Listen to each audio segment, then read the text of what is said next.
Hello বন্ধুরা, new theme চ্যানেলের পক্ষ থেকে আপনাদেরকে আবারও স্বাগতম। আমি এইবার যে ভিডিওটা নিয়ে আসছি আপনাদের মাঝে, এটা হলো যে কিভাবে আপনার স্লাইড মানে আপনার একটা ছবির স্লাইড বানাবেন। আমি আপনাকে একটু বুঝিয়ে দিচ্ছি যে মনে করেন যে আমার এখানে কিছু ছবি আছে, আপনারা দেখুন। এই ছবিগুলা দিয়ে আমি একের পর একটা ছবি আনবো, মানে এই ছবিটার পরে আসবে এই ছবি, তারপরে আসবে এই ছবি। এই স্লাইডটা আমি কিভাবে বানাবো সেটাই আমি আজকে আপনাদেরকে দেখাবো। তো চলুন দেখা যাক আমার স্লাইড বানাতে গেলে আমাদের কি কি দরকার। সর্বপ্রথম আমাদের একটা কথা বলে রাখি বন্ধু, যে আমি যে ছবিগুলা স্লাইড বানাবো এবং এটার ব্যাকগ্রাউন্ডে আপনার যে কোনো ইচ্ছা মতো কোনো গান কিংবা কোনো মিউজিক আপনি সেট করতে পারবেন। তো চলুন দেখে আসি এটা কিভাবে করা যায়। আমি স্লাইড বানানোর জন্য যে সফটওয়্যারের সাহায্য নিয়েছি সেটা হলো পিকাসা 3। আপনারা দেখতে পাচ্ছেন সফটওয়্যারটা পিকাসা 3। এই সফটওয়্যারটা আমি ইউজ করব। তো চলুন দেখি এই সফটওয়্যারটা কিভাবে কাজ করে। আমি সফটওয়্যারের মধ্যে ঢুকলাম এবং ঢোকার পর আমি উইন্ডোটাকে সব এটাকে একটু ছোট করে নেব, যেন সহজেই আমি এই ছবিগুলা ইম্পোর্ট করতে পারি। সফটওয়্যারের মধ্যে সহজেই যেন ছবিগুলো আমি ইম্পোর্ট করতে পারি। তো আমি আপনি যেই ছবিগুলো যে ফোল্ডারে রাখবেন সেই ফোল্ডারটা ওপেন করবেন। ওপেন করার পর ফোল্ডারের সবগুলা ছবি সিলেক্ট করবেন, কন্ট্রোল A দিয়ে সিলেক্ট করবেন, সবগুলা ছবি সিলেক্ট হয়ে যাবে। সিলেক্ট হয়ে যাওয়ার পর এই ছবিগুলো একদম সফটওয়্যারের উপরে যে কোনো জায়গায় ড্র্যাগ করবেন। তাহলে আপনি দেখতে পাচ্ছেন যে এখানে দেখুন সবগুলা ছবি আপনার সফটওয়্যারের মধ্যে চলে এসেছে। এই যে দেখুন এখানে সবগুলো ছবি আপনার সফটওয়্যারের মধ্যে চলে এসেছে।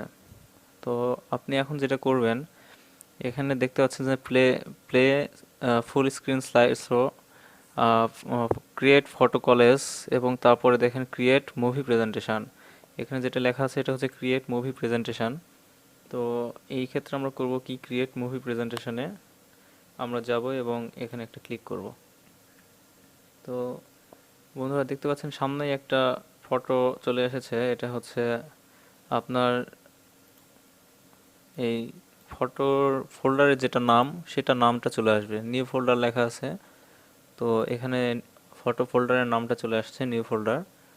তো এখানে আমরা দেখতে পাচ্ছি কিছু কাজ করার জন্য কিছু জিনিস আছে। তো দেখুন যে প্রথম থেকে দেখাই, এখানে স্লাইডে যাব। স্লাইডে যাওয়ার পর দেখব যে নিউ ফোল্ডার ডিসেম্বর 19 2016।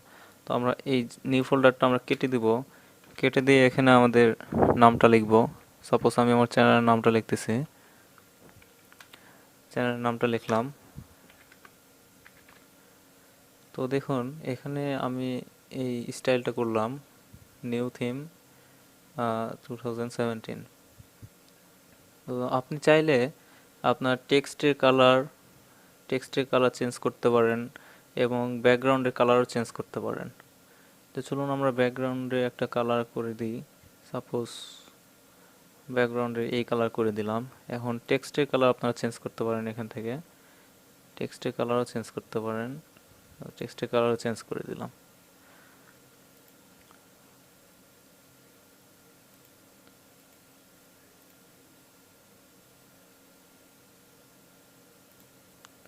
তো বন্ধুরা এখানে আমাদের টেক্সটের কালারও চেঞ্জ হয়ে গেল দেখেন।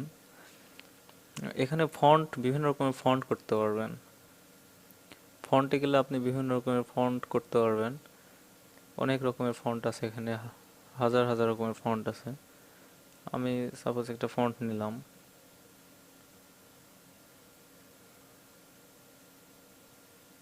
যেমন এই ফন্টটা আমি নিলাম। এখানে সাইজ আছে, আপনি সাইজ ইচ্ছা মতো কম বেশি করতে পারবেন। ইচ্ছা মতো এখানে সাইজ কম বেশি করতে পারবেন।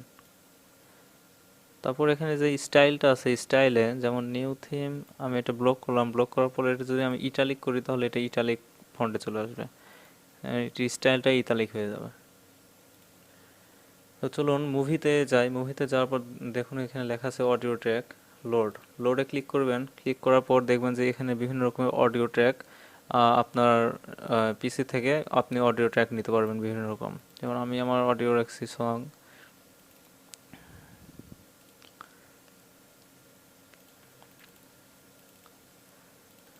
এখান থেকে আমি একটা গান নিলাম, এই গানটা।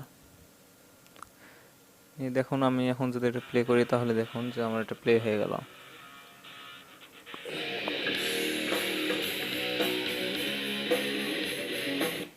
প্লে হয়ে গেল।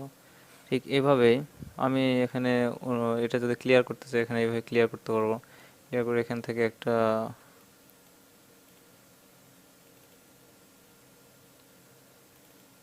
মিউজিক এখান থেকে আমি নিব। যদি এই মিউজিকটা আমি নেই, দেখুন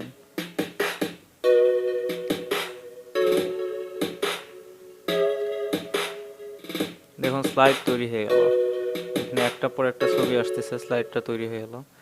এবং এখানে আরেকটা বিষয় হচ্ছে, আপনি যদি প্রথমে আমরা যেটা লিখলাম, আমার চ্যানেলের নাম লিখলাম, এবং পরবর্তী ছবিতে যে এখানে দেখুন বিভিন্ন ছবি আমি সিলেক্ট করতেছি, পরবর্তী ছবিতে যদি যান এবং এখানে যদি অন্য কিছু লেখেন,